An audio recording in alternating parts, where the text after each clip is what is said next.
So my guest today is Brandon Leibowitz. Brandon runs and operates SEO optimizers, and he's done that since 2007. Ooh.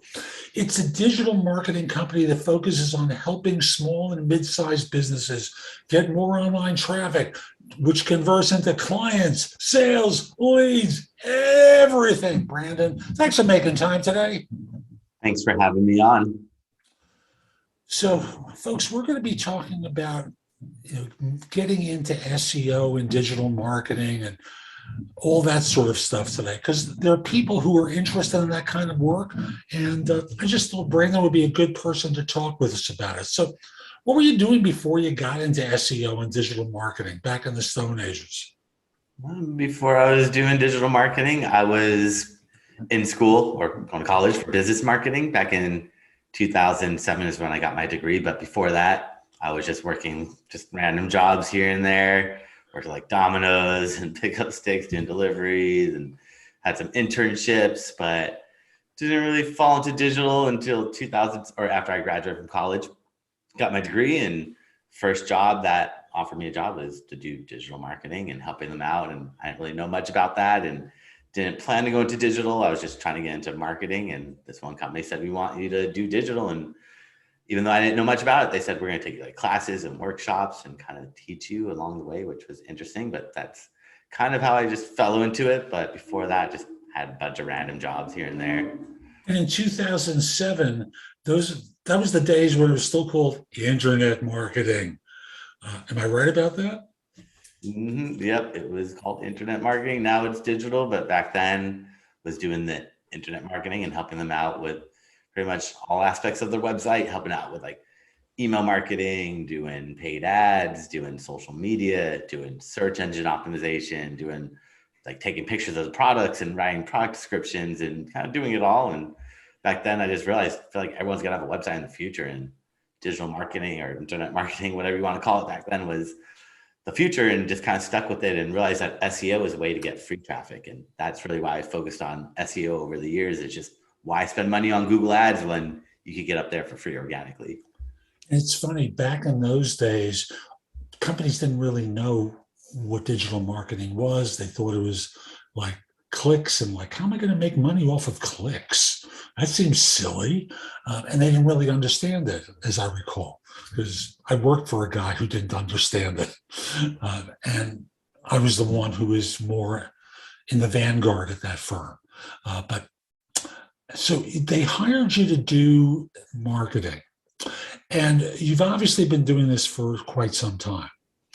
When people are trying to break in now, like, what's their entry point for doing this? Is it a class? Is it something they do in school? Like, how do people get into this?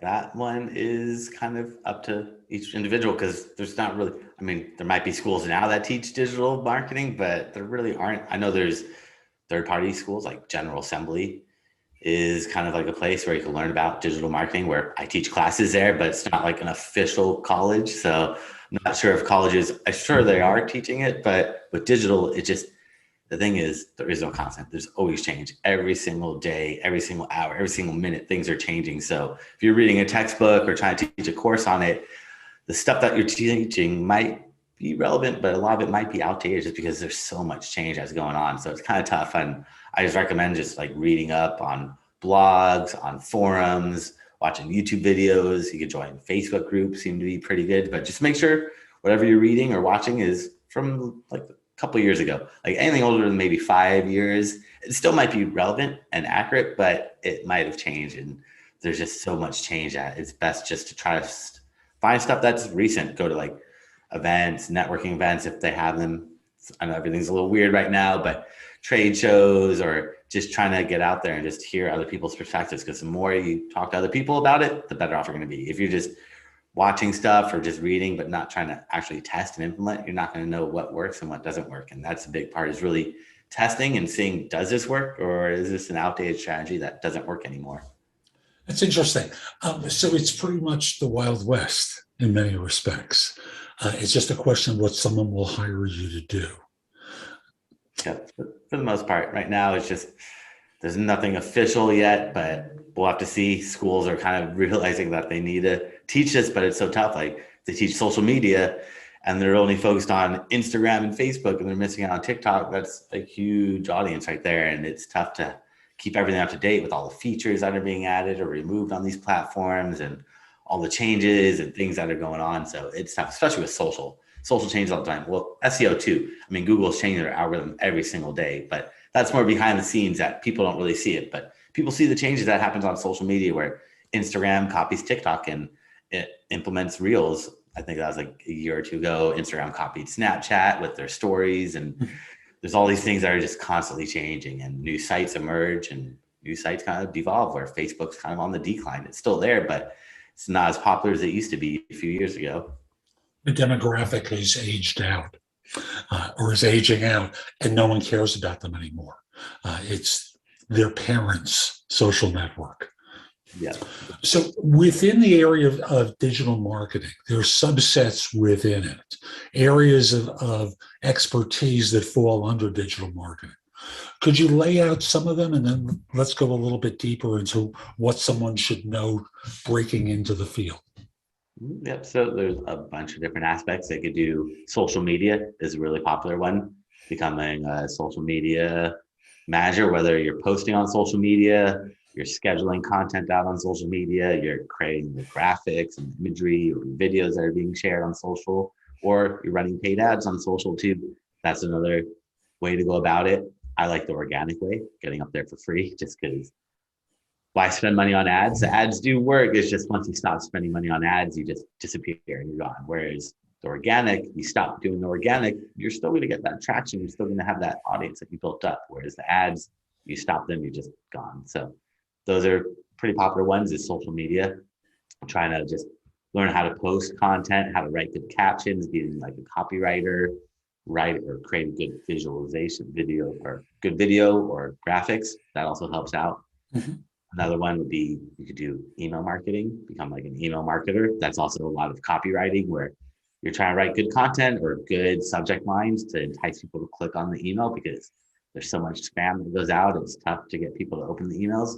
But once they open the email, then you got to hook them and keep them interested to actually want to do whatever your call to action is. If you want them to go to your website or watch a video or whatever it is, you got to make it compelling so they actually do that for you.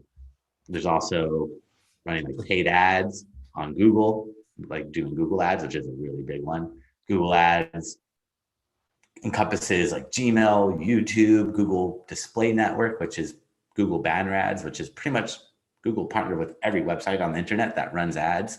So if you want to run ads on CNN, Fox, Forbes, New York Times, LA Times, doesn't matter what website, any website that shows ads, Yahoo, they're all partnered with Google. So you run ads through Google and your ads will be shown everywhere. And that one is really important. I feel like not many people focus on Google. Everyone focuses on social media because it's all the hype, but Google is a lot better in terms of running ads because people search on Google. Facebook and everything like that, social media, you're just interrupting people, hoping they're interested in your product or service, where they're not really searching, they're not looking. Whereas on Google, they're actually searching, or on YouTube, they're looking, so they have that intent behind it. Mm-hmm. So that's one I would say try to maybe look into that. I do SEO, which is search engine optimization. That one is just ranking websites on Google. So trying to figure out how Google's algorithm works. And it's really a lot of content marketing, writing articles, press releases, blogging, and just getting as many other websites as possible to talk about you. Like with SEO, it's a lot of just building up trust because Google doesn't trust anybody. And the way to build up trust with Google is by getting other websites to talk about you. And the way to get other websites to talk about you is by blogging, writing articles, and just a lot of content marketing with that one. There's so much that you've already covered, and I know there's more, but I want to go into a little bit deeper on some of these classifications. So when I hear copywriting, no disrespect, folks, you got to be semi-literate in order to be able to do, copywriting. There are techniques that you have to learn along those lines. So if you don't like writing, this may not be for you. But if you do like writing, are there courses that people take? Are there trainers who train around copywriting that they can order a course from? Yeah, there's stuff out there. I don't know any specific ones, but definitely copywriting is so important. A lot of people kind of skip it over saying, oh, I'll just throw some copy. Even on your website, you got to have good copywriting, like everywhere. All the content you put out there is reflecting your brand. So copywriting encompasses pretty much a lot. It's like if you're a good copywriter, you can find a job in a lot of different fields. It doesn't have to be doing paid ads or email marketing. You could do product descriptions. You could do billboards or banner ads or radio ads, commercials, all that stuff, because copywriting is such a really big one. And it's tough. It's tricky. Like, how do you write something that's captivating and unique and hooks people and keeps them interested, especially nowadays with attention spans being so short? I know there used to be a copywriter, and he used to train other marketers, a guy named Dan Kennedy. And Dan was like one of those old time marketing guys. And a lot of his ideas still work. It's really interesting to see how the old stuff can work today in the new media. And I know there's another guy whose name escapes me right now, who's a classic copywriter, but it looked like you were about to say something. Sorry. Oh, no. I'm listening. Yeah, but yeah, no, there's a bunch of them out there. But yeah, I feel like it does translate over. Like with copywriting, it's probably the same formula. It's just replacing, if you're selling dog food or selling tennis shoes, just replacing it and trying to keep it relevant. But for the most part, the principles are probably the same. Gotcha. And in terms of learning how to do SEO, uh, it's a huge field, quite obviously. How does someone go about learning that? Like, where do you start and where do you escalate to in order to get more knowledge?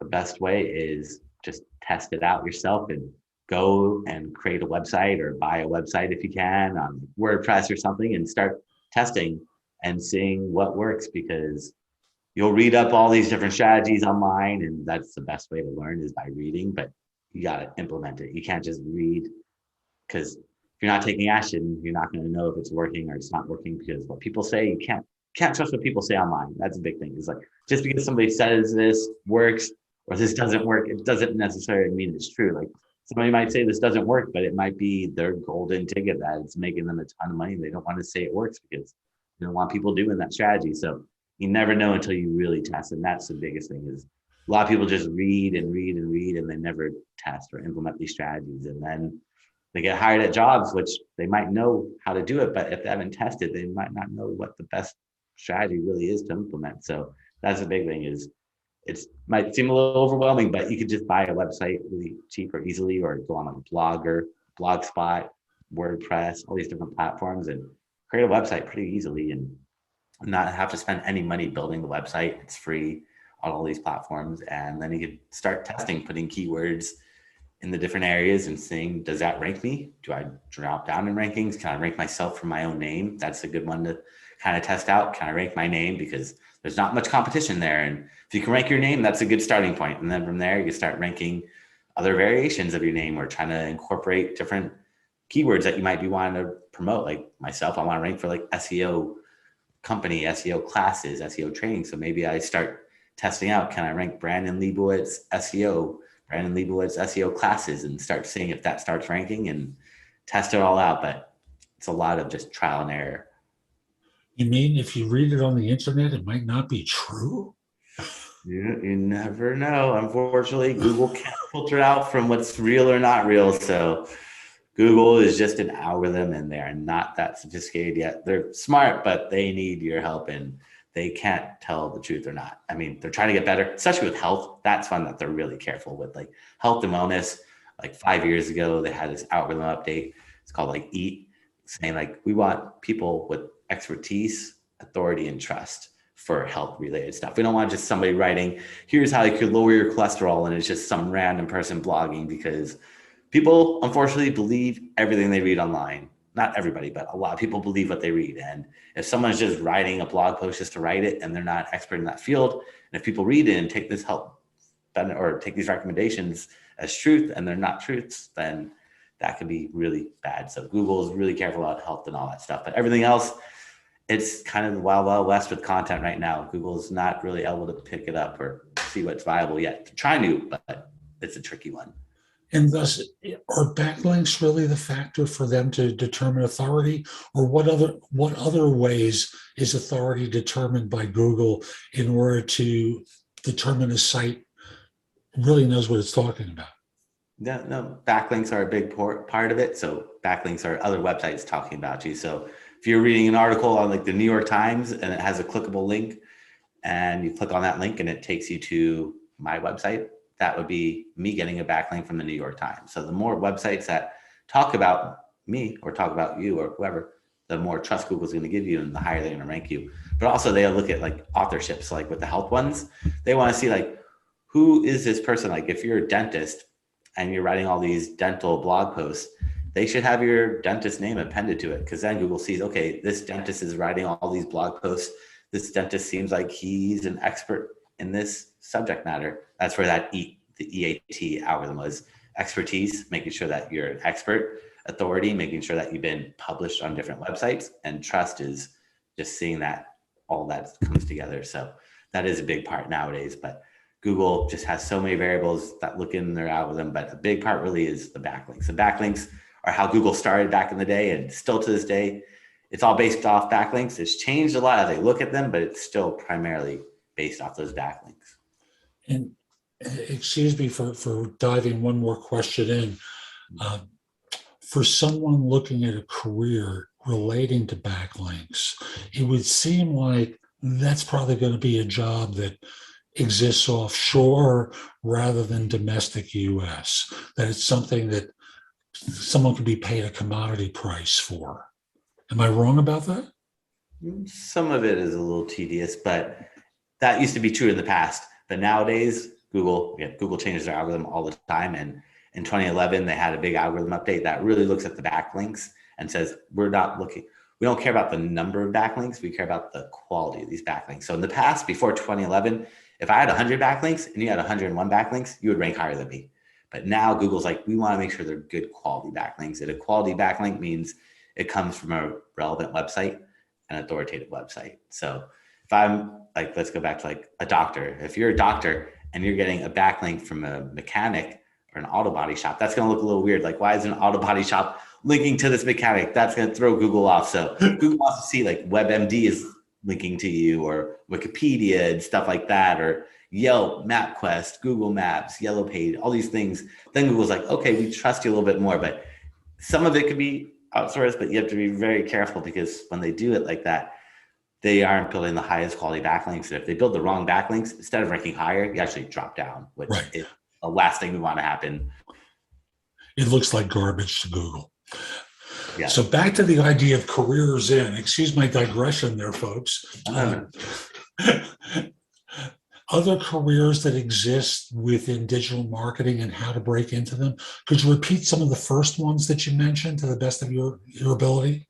I feel like the most popular one is really social media. It's such a big one, but SEO seems to be huge nowadays. Like back when I first started doing SEO in 2007, nobody knew what it was. It was tough to get people to want to do SEO, but nowadays, especially the last like year and a half, people realize like have to be online, because who knows what's going to happen offline. If everything shuts down and I can't sell online in like physical retail stores, I can have that presence online. So that's really, really ramped things up for SEO. And I feel like that's going to be a big one. Web design or web development, like building websites, is also another one. If you want to learn how to build websites, you can start to learn how to program and learn coding and stuff like that, which I haven't really touched too much because it's a little tricky and it changes all the time. But nowadays there's also like platforms that make it really easy. So you don't necessarily need to know too much coding, like WordPress, Shopify, Wix, Squarespace. So if you want to become a web developer, maybe you become an expert in WordPress and learn how to just build WordPress websites, or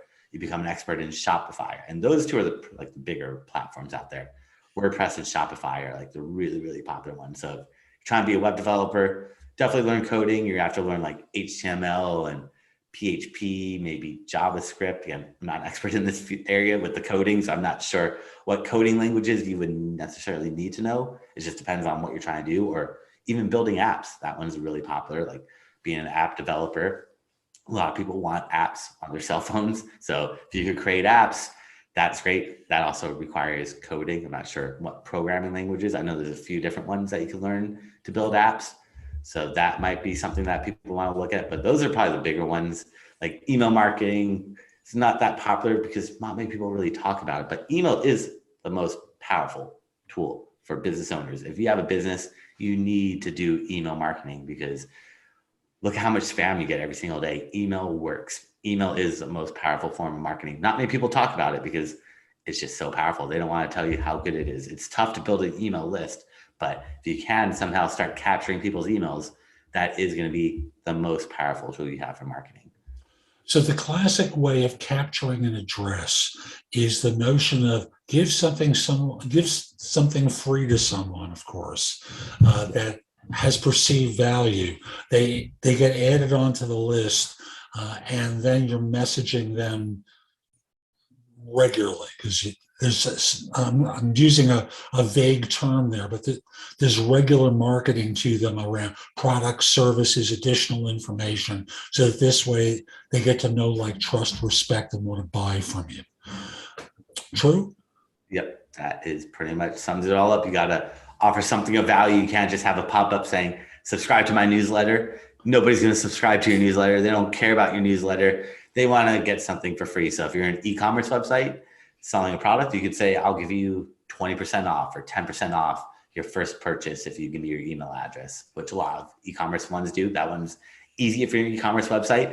If you're a service-based business, it's a little different. Like if you're a dentist, I don't know what you could really give out for free, maybe like a free teeth cleaning or something like that. But even then it's going to be a little tricky. Like for myself, I'm an SEO company. So like I offer like a free ebook, or I offer free classes that they could go attend. So it's just trying to get creative. And the best way is just look at your competitors, find the competition and see what they're offering, see what they're giving away for free and get ideas. Don't, just because they're doing it, again, doesn't necessarily mean it's going to be the best way, but definitely find the competition because you could see what their strategies are and try to see, is this a good one? Should I try to implement it? And also subscribe to their email list, see what emails they're sending out so you can get ideas of like what type of content they're giving out, because you don't want to just be promoting yourself in these emails. You got to be offering value. You got to be giving out free knowledge. You don't want, once you start promoting yourself, that's where people hit that unsubscribe button.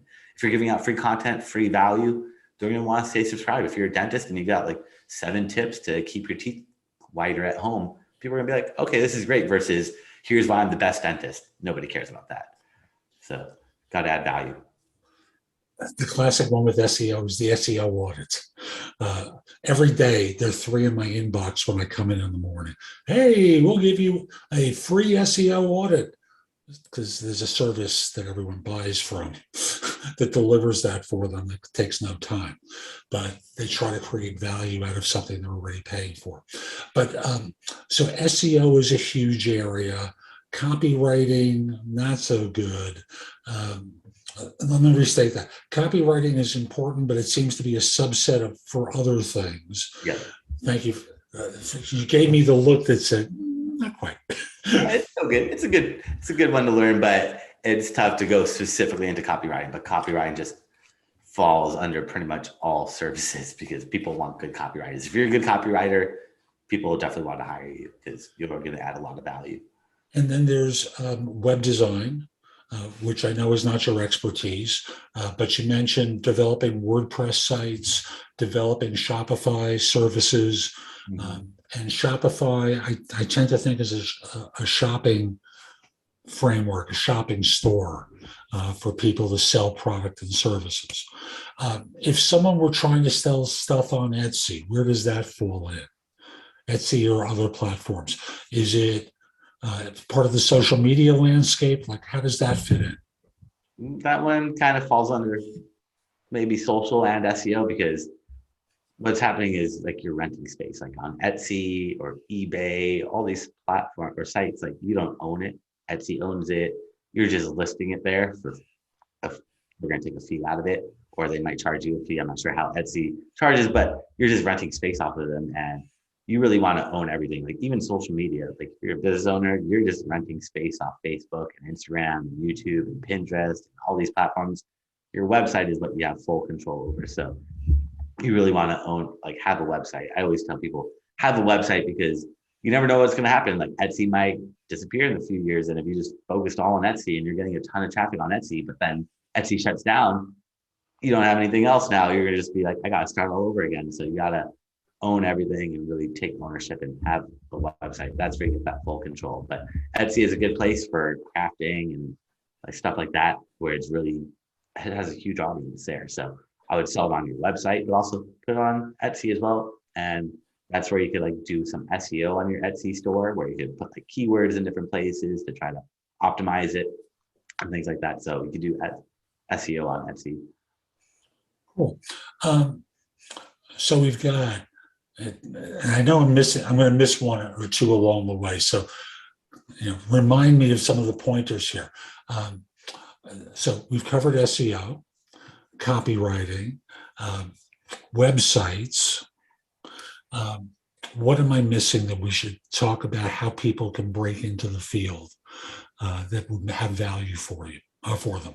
Social media is a big one. How does one become a social media manager? Like, what's the pathway in for that? You just got to be good at social, man. Nowadays, all teenagers and anyone that's using social media is an expertise in it. So you just got to know how to use them. Like if you're trying to become a social media manager and you never use TikTok, it's probably not going to work out too well. You got to be using all these platforms, even though you might not want to be on TikTok.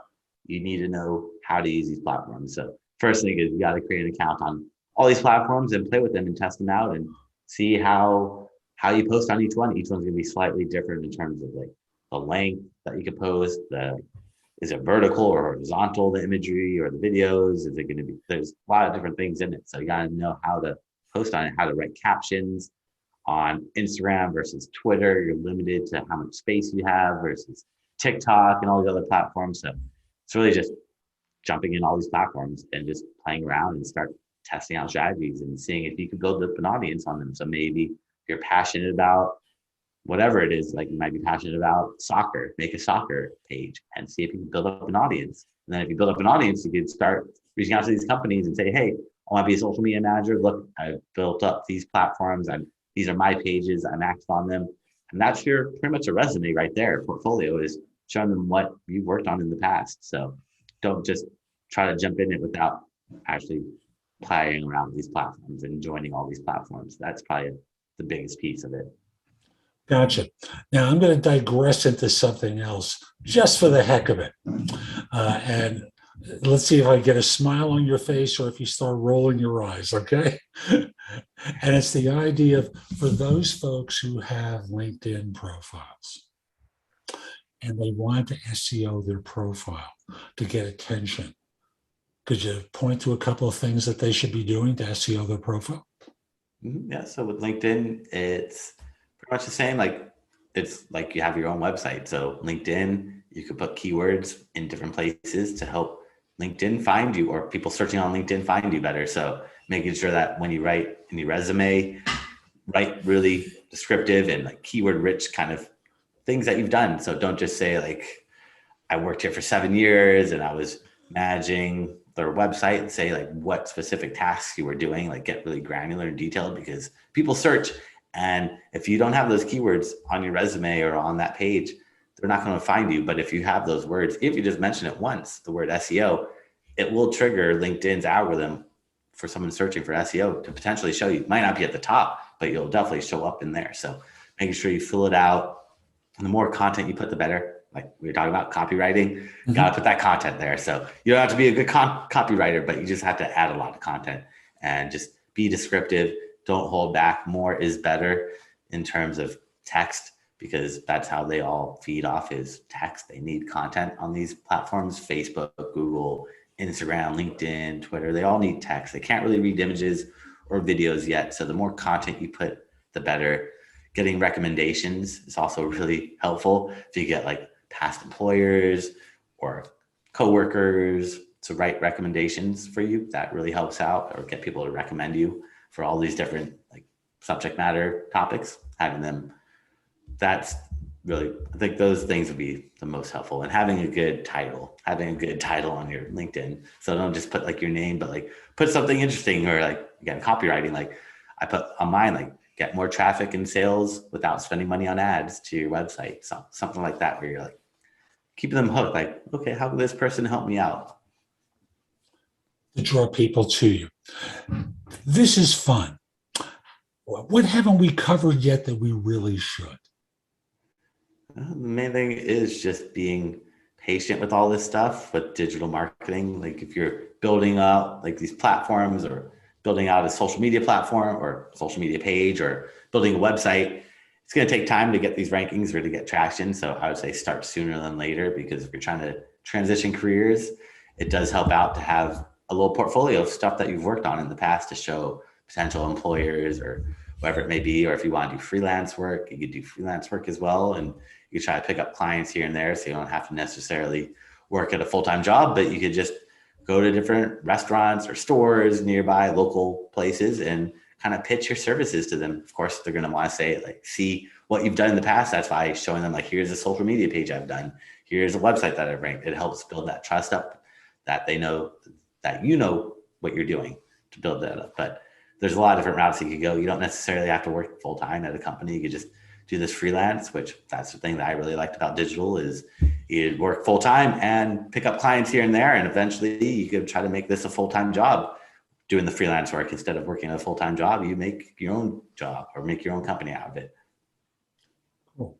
Brandon, how can people find out more about you and the work that you do?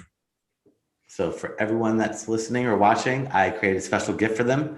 If they go to my website, it's seooptimizers.com/gift.